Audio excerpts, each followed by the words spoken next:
High end ਗੱਡੀਆਂ 150 ਤੇ ਛੱਡੀਆਂ।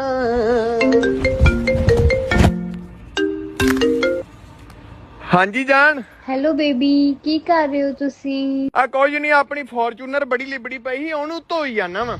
ਜੇ ਪੁੱਤ ਫॉर्च्यूनर ਧੋ ਲਿਆ ਨਾ ਫੇਰ ਇਹ ਐਕਟਾ ਵੀ ਧੋ ਦੇ। करे क्या बोले तो बोले क्या।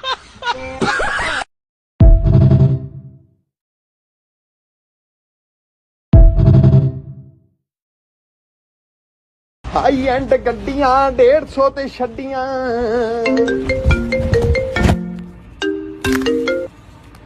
ਹਾਂਜੀ ਜਾਨ। ਹੈਲੋ ਬੇਬੀ, ਕੀ ਕਰ ਰਹੇ ਹੋ ਤੁਸੀਂ? ਆ ਕੁਝ ਨਹੀਂ, ਆਪਣੀ ਫੋਰਚੂਨਰ ਬੜੀ ਲਿਬੜੀ ਪਈ ਸੀ, ਉਹਨੂੰ ਧੋਈ ਜਾਣਾ ਵਾ। ਜੇ ਪੁੱਤ ਫॉर्च्यूनर ਧੋ ਲਿਆ ਨਾ ਫੇਰ ਇਹ ਐਕਟਾ ਵੀ ਧੋ ਦੇ। करे क्या बोले तो बोले क्या।